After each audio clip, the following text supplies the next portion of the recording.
Hi guys, and welcome to the channel. In today's episode we have received our oil transfer pump, so we can set about doing a service on the automatic transmission on the Discovery 3.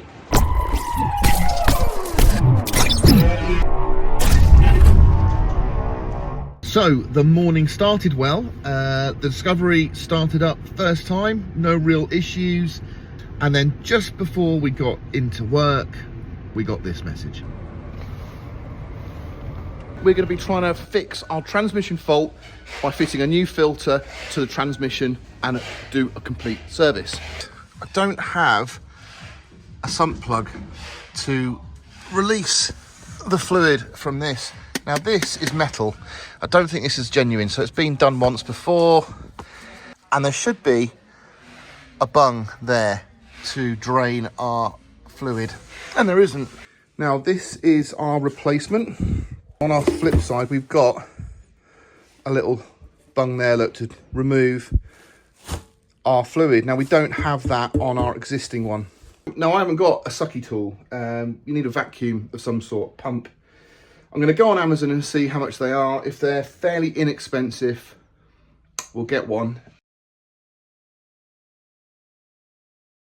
So we're finally ready to get stuck into this gearbox service. I've just cracked this filler. The vehicle is sloping down towards the back, so most of the fluid should sit in this area, so we'll get it drawn out.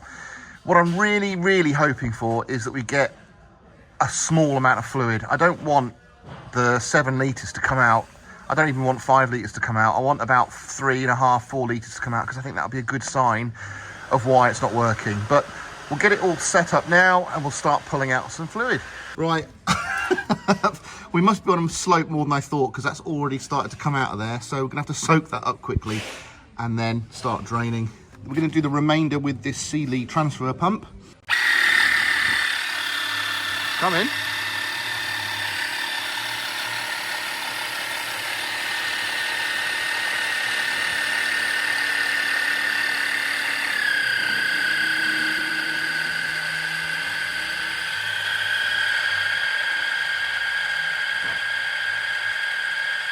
So I'm not sure how much we've got, but we won't be able to tell. We'll actually pour this into our empty container once we've put a load back in. But for now, we need to start getting these bolts off. So I'm just gonna make a bit of room and see where we can go there. So these are actually very loose. They're only supposed to be torqued up, I think, to 9 Newton meters, so they shouldn't be tight. These ones at the back are proving to be a bit tricky because there's not quite enough room for my ratchet to reach in. I've loosened these off already, so these have all been loosened off. But actually these will come undone finger tight. Well, I did on mine, because it's quite a wide loose thread in these. So yeah, you can get your hand in here just to loosen them off. I think getting them in is going to be quite hard work, if I'm honest, because even if I did remove this cross member's still in the way, so it doesn't really help me.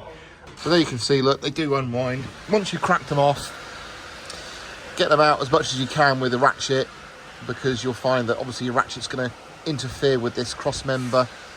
Okay, that's the last bolt. We now just got to get a little screwdriver in here and just drop it without hopefully making too much mess. We should be able to rotate it. Oh, there we go. Do you know what? I might not be able to film this. So it's running down there. Still quite a bit coming out of it. Right, we're out finally. So a little inspection, I think, is due. So these are our magnets, and I'm not seeing any metal swarf on there at all, which is a really good sign. This all looks pretty good, if I'm honest. So it is a similar product to what we're going to be fitting. So this is one of those easy filters. Next thing we need to do is replace our Megatronic sleeve. It's got the O-rings in here to actually seal the connection. So obviously you've got a wired connection into the unit itself, and we need to replace that because they do tend to leak. Definitely worth doing. Now, I think it's going to be impossible for us to stop it dripping, just because there's obviously still some oil in the valves. But the bit I want to look at now is here. So this is our sleeve, and you can see it's going to be jammed in there. That should just twist. There we go. That twists out. There's our connection, which is pretty grim. So this clip has to be released from our sleeve. There's a little push tab there, and then we pull it down. So this little tab, just push that in, pull that down. That releases the collar, little sleeve that we're trying to release. There we go. And that's out. That looks like a genuine one, so do you know what? I reckon that's not been changed. If you look at our new one, it's got a little tab at the bottom. Pretty sure that goes at the bottom. Unfortunately, I did get the other one in, but I hit it a bit too hard with the dead blow hammer here, and it cracked. So I thought what I'd do is actually use the original, but take the O-rings off the new one and replace the O-rings, because the housing should be absolutely fine. So I've done that, and then I've tapped it much more gently the second time round. There's a little groove. It goes directly at 6 o'clock, and it just slots in. And then once you've got it in enough, you should just be able to push this back up again to locate it, and it's now secure. So we've got our connector, so we can get that in again. You've got the same slot, I believe, at the bottom here, look. So that should just go in like that, and we'll twist the collar in place. There we go. And then secure it. That's in. Okay. It's not going anymore, I don't think. That's as much as it wants to go. Right. I'll give that a gentle tap, and then we should be good to go. And then we'll get the new filter on. It's quite a lot of muck on this seal, so if you want to prevent any more leakage, I'm just going to give this a clean up with a blade. So we have cleaned up the surface now, so we've gone around it with a blade just to get everything off. It's not perfect, but it's definitely better than it was. I need to look up in here. So apparently that red piece there is an O-ring. That's got to come out.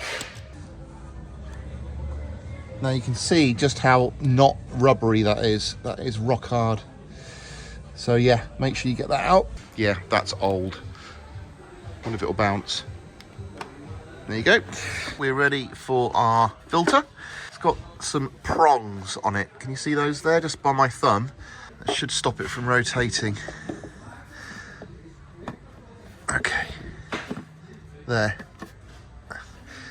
So it's in. I've pushed it in. It should just dangle. And now we're ready for our plate. So a ball hex is a lot easier to do up because you can get an angle on it, look, and it can still tighten it. I'm not sure if I can do these ones. No, too much of an angle on there. I'll be honest, this little Sealey tool here, this ratchet tool, has made it so much easier to do these up, because I can get right into them and actually spin it all the way around. I can't do it one hand though to show you, but trust me, it's worked really, really well. So that is a good little tool to have. So in the kit that we're using, we have got the Ravenol.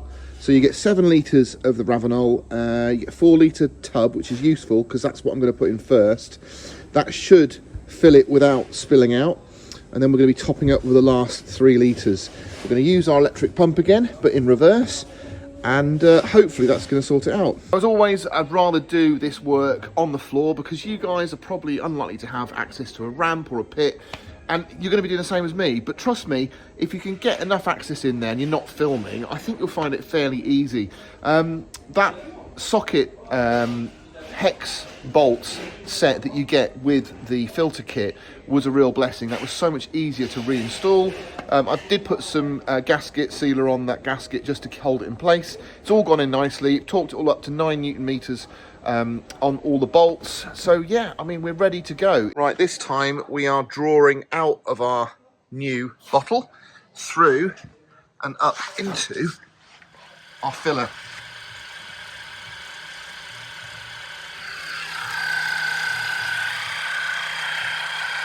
We've managed to get through 2 of those. We've still got nearly 2 litres left in there, and that. So we've got probably 3 litres we haven't put in yet. And it's supposed to be 7 litre capacity, so I'm hoping we can get some more in now. Let's try it.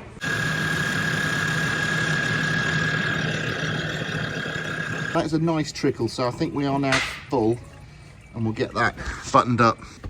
So, had a successful quick test drive. I've only gone around the site, but all the gears are working fine. It feels nice and smooth.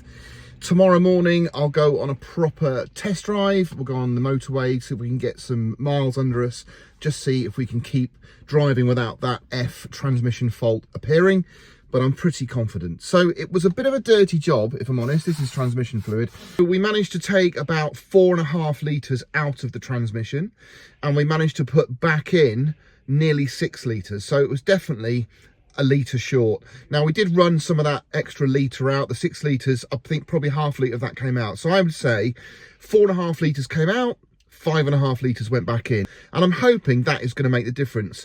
So as long as we don't get a leak, we're all good.